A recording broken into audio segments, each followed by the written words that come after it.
So obviously, it is a big day around the world as we mark the 1 year anniversary of this COVID-19 pandemic. When you think back to 1 year ago, when this was all coming fast and furious and there was so much uncertainty, what comes to mind about a year ago when we first uttered the sentence COVID-19 pandemic?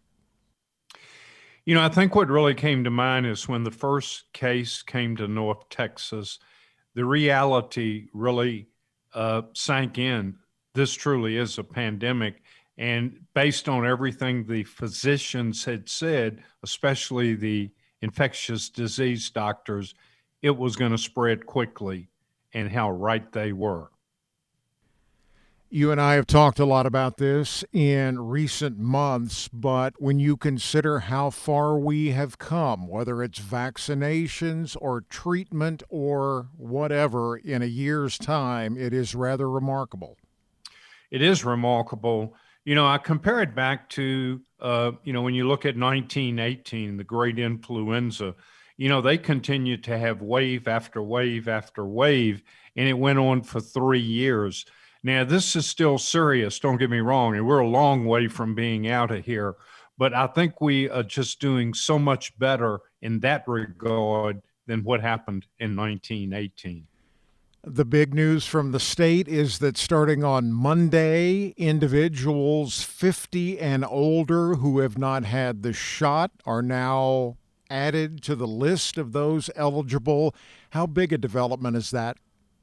I think it's huge. And I really commend the state for working hard to get as many vaccinations out as possible. We're trying to get shots in arms as quickly as possible. That's how we're going to see that light at the end of the tunnel get closer and closer, herd immunity. But Chris, there is one thing I want to caution people. The virus is still out there. The variants are still out there. We can't let our guard down. I compare it to a baseball game. We're probably in the seventh inning. Let's don't lose the game in the last two innings. Please wear a mask, physical distance, and wash your hands. As you know, 225 Texans died from COVID yesterday. So this is not, we're out of the woods, because suppose a plane had crashed and killed 225 people. It would not be business as usual.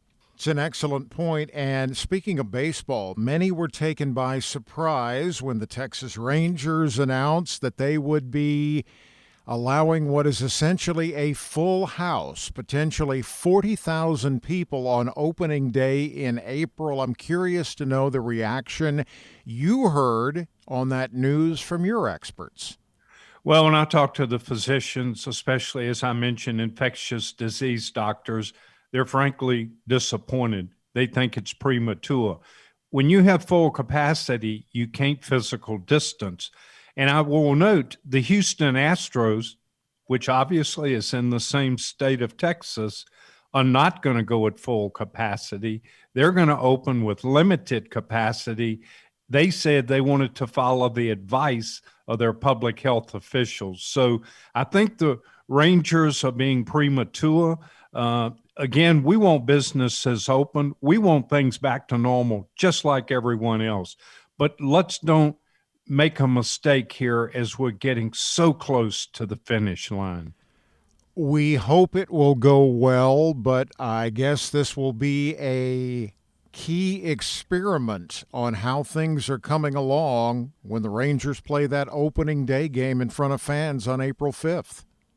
Yeah, I think you're right. And we may even get a little indicator prior to that related to spring break and what's going to happen with spring break. But you are right. For a full capacity game, that will be a good test.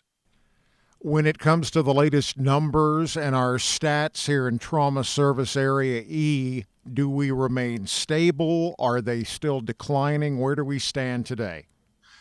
They've declined, and we're very thankful for that. We're roughly 900 COVID-19 patients in our hospitals as of yesterday, whereas about 7 weeks ago, we were at 4,200. So you can see the tremendous decline. And we're probably running right about 6% COVID-19 to total bed capacity. And we have over 200 adult staffed empty ICU beds available, which is good because we had gotten down to single digits at one point. And quickly, you had mentioned spring break. That time is here for many of the universities across our area, across the state and the nation. It's really an opportunity for young people to step up and do the right thing as we try to continue to make progress. Absolutely. I think, have a good time on your spring break. You deserve it. People have had COVID-19 fatigue. We understand it, but just please do it in a responsible way. And for the folks that have been lucky enough to get vaccinated, congratulations. But don't let your guard down. You can still spread the virus even if you don't have it. So wear that mask.